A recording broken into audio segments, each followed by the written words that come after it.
parce qu'ils n'ont pas de moyens pour se prendre en charge, parce qu'il n'y a pas accessibilité à cause de retard de services, parce qu'il y a beaucoup de raisons. Les 4 R. Voilà. C'est en fonction de cela que le chef de l'État a décidé, non, non, je ne peux pas comprendre que mon peuple puisse mourir de cette manière-là. C'est par rapport à ça qu'il a décidé de pouvoir réaliser ces grands projets de la gratuité de la maternité. Et la gratuité de la maternité ici, ça va dans la prise en charge holistique. Qui veut dire?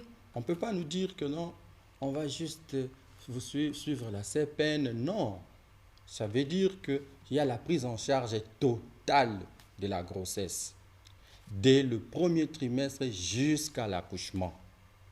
Donc, à partir du moment où vous partez faire vos CPN,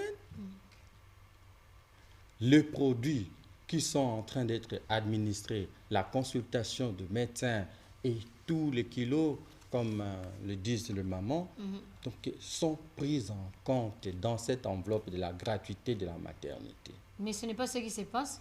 Bien sûr, c'est pourquoi nous devons en parler. Et si même cette grossesse a des complications qui nécessitent la césarienne, dans la même enveloppe, y compris la césarienne. On ne peut pas nous... Mais c'est pratique. Permettez-moi d'intervenir directement.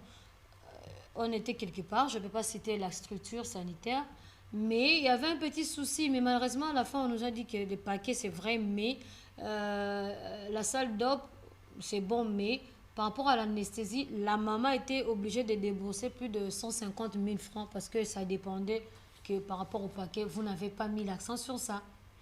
Non, madame. Ça, c'est ce que nous condamnons.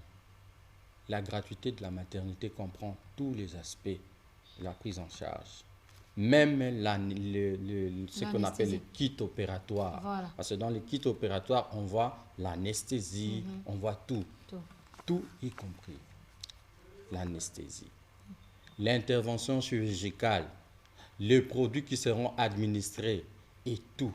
Parce que dans l'enveloppe de la gratuité de la maternité qu'on donne à chaque structure médicale, il y a 60% destinés aux prestataires et 40% destinés au fonctionnement de l'hôpital. C'est-à-dire que dans ces 40%-là, vous allez mettre tout ce qui est nécessaire pour la mise en œuvre de la gratuité de la maternité. Voilà les éléments dont nous devons rappeler à la communauté, rappeler aux prestataires et puis à nos médecins directeurs qui sont dans les hôpitaux. Monsieur Patrick, alors cette enveloppe, on l'octroie chaque mois ou c'est trimestriel ou c'est comment là? On ne comprend pas parce qu'on vous dit 60% de fonctionnement, 40%. C'est chaque mois ou c'est comment? C'est de manière trimestrielle, madame. Oui. L'enveloppe, parce que chaque mois, vous ne pouvez pas subir les démarches du Trésor public chaque mois et tout ça pour la sortie, pour le décaissement. Non, on le fait trimestriellement. Oui.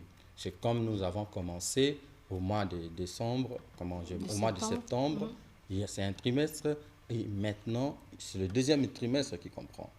Donc l'enveloppe est débloquée trimestriellement. C'est de cette manière-là. Alors, la gestion, c'est ce qui pose problème. Voilà. Parce que je discutais avec les prestataires qui disent qu'ils ont là autant de mois qui ne sont pas payés. Alors, comment voulez-vous? C'est pour cela, des fois, il y a des actes qui sont en train de mettre sur le dos du patient qui a déjà un problème. Alors là, on s'est dit, il y a un petit souci. Merci. C'est là où nous attirons l'attention vraiment, vraiment des prestataires. Nous attirons l'attention aussi de la communauté et nous attirons